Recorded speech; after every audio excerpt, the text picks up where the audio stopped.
everybody, welcome to Polymer Clay TV. I'm Elisa, and I'm really excited to get started in 2020 with lots of new fun stuff and new techniques. And this is one I've been playing with that was a lot of fun. And you can see here that I have like a two-tone foiled background. And I'm going to show you how to do that. It's really not a lot of work, but you do have to learn a little bit about working with the foils. Now, these are mylar backed foils, so you'll see on the one side it's silver and then their other side's colored. And the colored side is always facing you because this is the part that will come off onto the clay, the silvery part. Now, foils can be tricky. You can use first of all, you can use a scissor to cut them out. They can be tricky, and the reason why I say this is because they don't love to transfer completely onto your project, because unless you can get the same amount of friction on them and produce the same amount of heat all throughout the whole piece, it's sometimes hard to get the entire thing to transfer on the clay. However, for this technique, this kind of exploits that because I'm not looking to transfer the entire thing. So if you haven't had luck with transferring foils, then this is a technique that you can easily use. Now what you're trying to do is you're trying to create a heat. Friction creates heat, so that's what you're trying to do.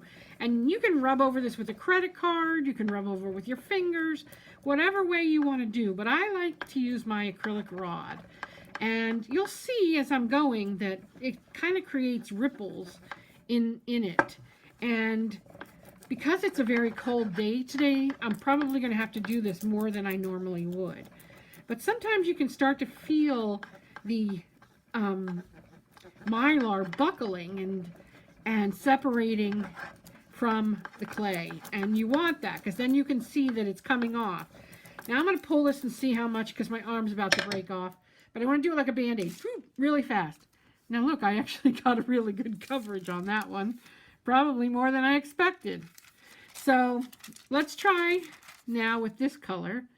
Although I got most of it covered, I should say, with the other one. So here I'm telling you that you're not always getting a good coverage, but you can. But you can, like I said. It's just how much friction you apply. But I'm doing the same with this, and I probably won't get much coverage with this now because I covered almost the whole thing with the green. Stay still.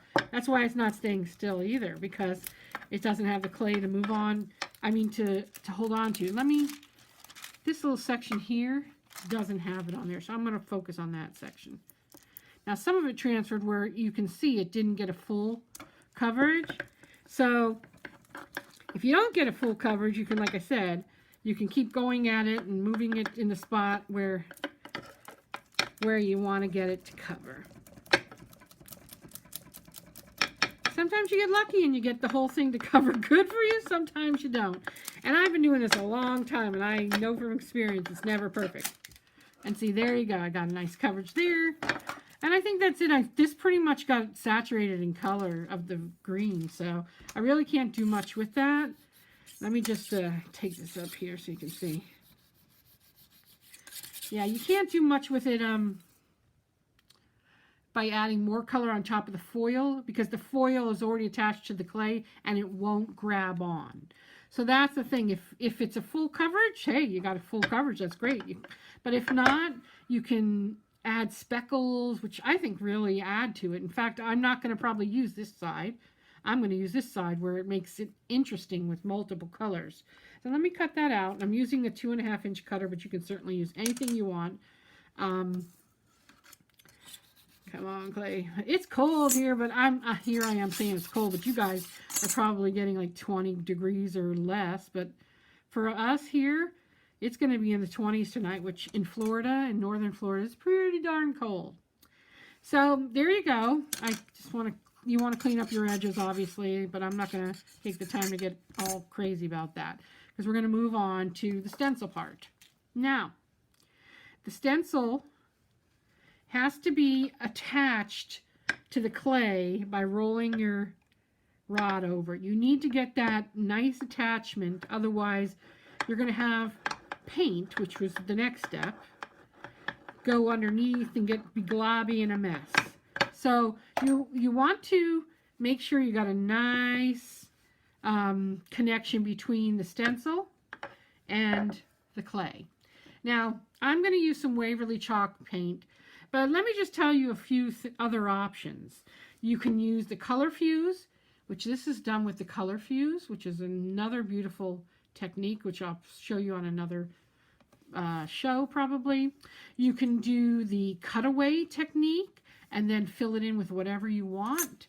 But today I'm going to show you just plain old acrylic paint because I think that looks awesome too. So, you know, depending on, you know, what kind of look you're going for, you just adjust and do it that way. You know, you don't need a ton, obviously, but you do want to get it nicely covered. Okay, so once I have that done, oops, then I just peel it back and reveal my image. Isn't that gorgeous? See, I love this technique because no matter what you do, it just looks so beautiful. So then I would come back, obviously, once it's dry, and then really cut out what my design would be. This is wet, so it's not ideal. Do you get the gist? I'll clean it up and I'll take some pictures for you. But there you have it. I mean, it's just a fun way to add the foils to your background and really change up the design and you know, make something really fun and unique. And then you could, of course, layer onto this and anything you want. As I always say, the sky is the limit. So just have at it and have fun. So thanks so much for joining me, and I will see you next time.